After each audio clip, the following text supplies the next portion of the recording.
Liam, third in the table, unbeaten in seven now. It's all going along very nicely. How do you keep the boys balanced?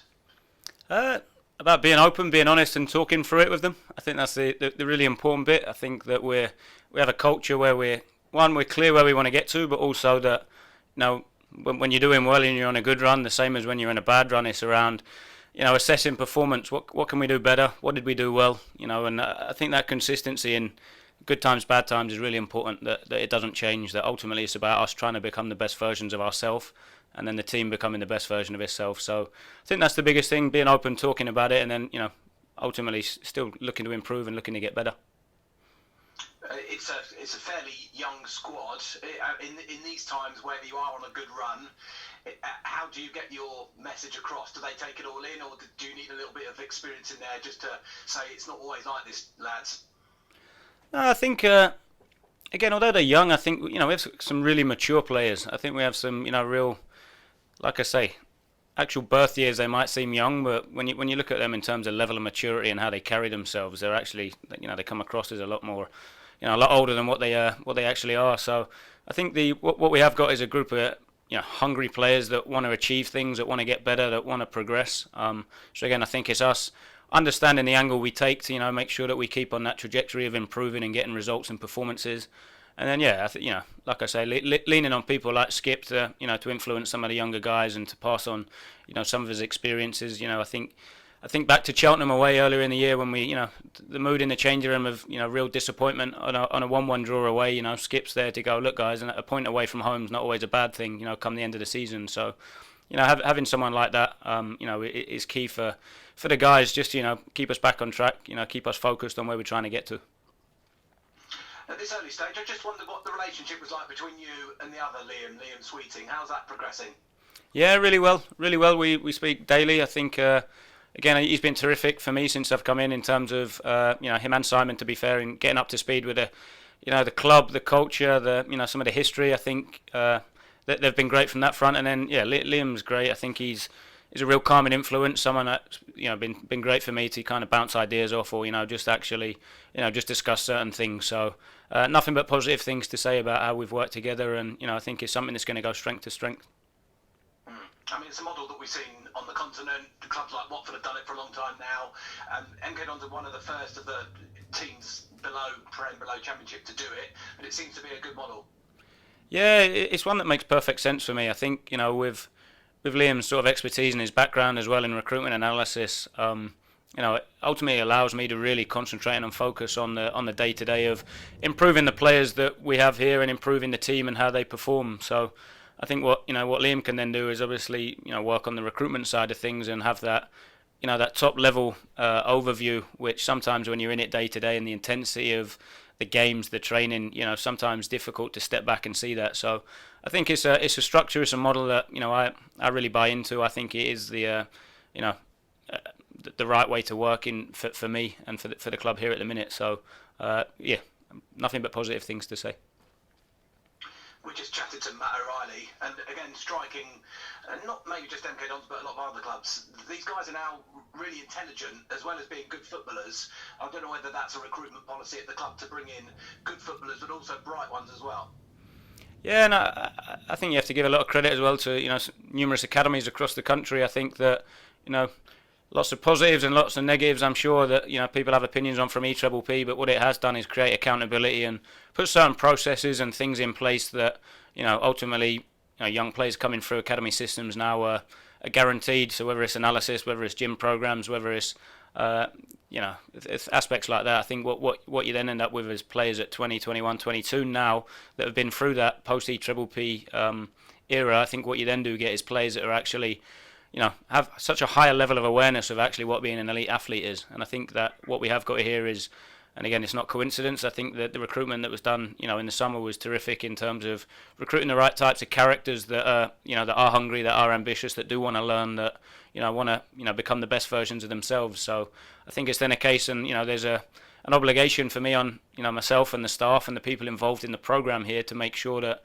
we deliver the best program we can to maximise potential. So, that means making players feel uncomfortable at times, but I think that if we talk about learning and development, I think that's fundamental to make people better. Is you stretch them and take themselves out of their comfort zone. So I definitely say, huge credit to the staff that we have here. I think that's been key in some of the relationships that there is between players and staff.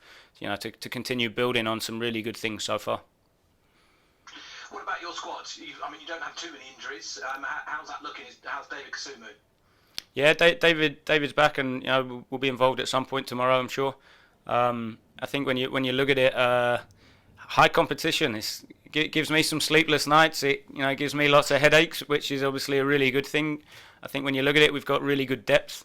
As with any head coach or manager, I'm sure they'll tell you that the biggest challenge is keeping everybody not necessarily happy, but in a place where they understand where they're at and what they need to do to either deliver or be ready to step in the team. And I think that's the biggest thing, that ultimately everything we do here has to be about the team. It has to be team first.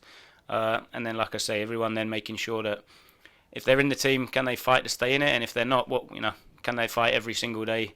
And when they do get, windows to show what they can do, that they make the most of it. It certainly helps when you make your decisions, because you can just point to the form table and say, well, you're going to do well to get some of these boys out of the team. Yeah, that obviously is a big part of it, but with the volume of games as well, I think when you look at it, we talk about optimal performance and optimal physical performance. It's near and impossible, I think, for players to go and be able to do a 50+ game season. So it's understanding that when I make my decisions, it obviously comes from the team angle. I'm looking at what's best for the team and what does the team need in order to be a success and to perform and to ultimately get results in a fixture. Players obviously understandably look at it from a slightly more selfish point of view, of that they all want to play.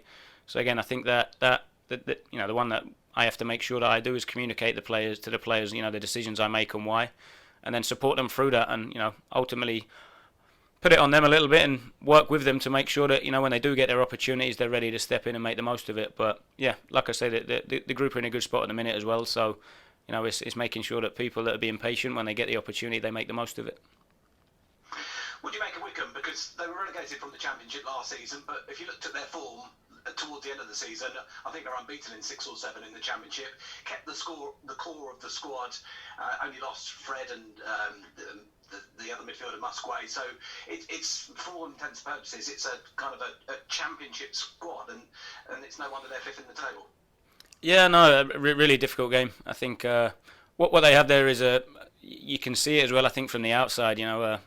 A manager that's got a group of players that are really strong together, that culturally they all buy into what they're trying to do there, and huge credit to them from that perspective, because it's going to be another extremely difficult game. They're obviously on a good run at the minute as well, in terms of I know they had obviously a difficult game the other night, but made some changes. So it's a really difficult team that when you play against a group of players that all buy in completely to what they're trying to do, and just from the outside when you look at them, it doesn't they don't carry any egos, it seems. So I think that makes it extremely difficult when you've got a group of players buying into what you're trying to do. So we're expecting another extremely difficult game again tomorrow. You've done your analysis. They've tended to be a set-piece team and maybe a physical team. They've maybe slightly changed that a little bit, maybe in the last 6 months or so. Have you seen anything in that? Yeah, no, I think they're clear in their identity, and again, I think it's important to stress there's no right or wrong way to play football. I think what the challenge for any coach is to to create a framework and then get all the players to understand it and buy into it, and I think that's what they have. They're a handful. I think they're and again, the term direct, for me, it doesn't mean smashing things long forward down the pitch. I think what they are is a direct team in terms of they play forward with quality, they run forward with quality, they look to get things in the box and get players in the box with quality. So I think for me, it's, again, I don't want that to seem like a disrespectful or detrimental term. I think what it is a real strength of theirs that has ultimately allowed them to get results, to perform to such a high level. So I think it's one that we've looked at, we've spoken about, and it's one that we have to be prepared to to deal with and make sure that in them battles and dealing with their style, that we come out on top and allow us to ultimately dominate the game. And their manager, Gareth Ainsworth, I think he's celebrating 9 years in charge. I mean, that is some feat. For what it's like. Everyone knows what football is like, and the business of it all. I mean, it's incredible he stayed there that long. Yeah, huge admiration. Again, I think that it's obviously quite rare in football nowadays to one, see that loyalty, but two, to see a club give a manager that much backing and support, and I think credit to both of them for that. Again, be a be a real good opportunity, I think, to hopefully pick his brains at some point, to see, some of his experiences, etc. But I think, that we'll leave that till after the game, hopefully, when we're in a good spot. So huge admiration for him and what he's achieved so far at Wycombe. And just final one from me. It's a bit of a local derby. It's a Buckinghamshire derby, if you like. Not necessarily a formal one, if you like. But have you mentioned that to the players, or is there no need? Is it more about trying to beat a side that might be a contender for you as far as promotion is concerned? Yeah, I think it's focusing on us, focusing on the problems that they're going to bring and what we have to do to counter that. So we haven't spoken about it, to be totally honest. I think the biggest thing is concentrating. It's another game where we worked hard this week. We have to make sure that mentally, physically, we're ready to go tomorrow to ultimately go out and build on some of the good stuff recently. So it doesn't change whoever we play. I think that's the key thing to it. Whether it's whoever we play, whatever level of opposition, whatever league they're in, it doesn't change in terms of the approach, and then ultimately what's required to go and win in that football match. So for me, nothing different to what we've done in previous weeks. Great, thanks, Liam. No problem. Great news to hear about David on the comeback trail. But how's Mo Isa getting on? And we saw Peter Kyoso limp out on Saturday. How's he doing? Yeah, both are progressing well. Peters was more fatigued than anything in terms of the load that we put on and the adaptation to training, so he's okay. And Mo's joined in training this week. He's heading in the right direction. He's not far off either, so been really pleased with the progress of them guys over the course of this week. As Jeff mentioned, we've just spoken to Matt O'Reilly. For me, probably one of the standout players in the team this season. He's dropped into a deeper role so far, and looks like he's hit a real decent groove of form. Yeah, and he's done really, really well, and I think him and Ethan have formed a nice little partnership together, to be fair. I think, and also I think it's, when we talk around a deeper role, I think it's important that we have certain principles which don't actually restrict him. So, there is the scope if he wants to break forward and get in the box, which we've seen at times this season, he's able to do that. It's then a case of obviously the team and the collective around him making sure that a certain position is filled if he does that. So I think I've been really pleased with him. I think it's about the challenge with so many of the guys is now can we sustain it for long periods. We've done it obviously across the last 8 games. It's now a case of can we do that over 10, 20, 30, 40 games. I think that's the biggest challenge with a young group in terms of first team appearances. So I think that'll be the challenge. That'll be the message to him. But overall, he's made a really good start. It's now about sustaining that level of performance. When you've got players playing with a smile on their faces, it's it's not a surprise really, is it? When the results come as a result of that, and how do you keep them all smiling? On a daily basis, and how do you keep morale as high as it is, or is that purely down to the results that come along? Results obviously help. I think that's obviously a big part of it. Results are always going to help, but I think also I want players to come in and enjoy work. I don't want it to be a chore. I feel really fortunate we work in football. So it's a great industry to work in. It's we get to come in and do something we're extremely passionate and we love every day. So I think dropping that in and reminding the guys every now and then how lucky we are is not a bad thing. And then putting on training that's enjoyable. The last thing you want is for it to become a chore or mundane or them just going through the motions. I want them to come in and be stimulated. I want them to have to use their brains and think. I want them to have to be stretched physically, mentally. So I think the results help, but I also then think running a program and communicating them in a way where they feel part of the program and not just spoken at and told what to do. I think is really important. If you look at people learning to their maximum, they do it when they enjoy themselves the most, and I think you see that hopefully at the weekends. And we're under no illusion it's not going to continue forever. So again, I think we spoke about it a little bit previously that when you do have them tough periods, it's still about being consistent. It's still around let's not get too high or too low. I think that's really important when you look at such a long, difficult season. Something I noticed on Saturday was that rather than take a knee for the league's anti-racism message, you guys all stood arm in arm in the centre circle. I mean, was that a conscious thing that you guys had all decided to do before the game?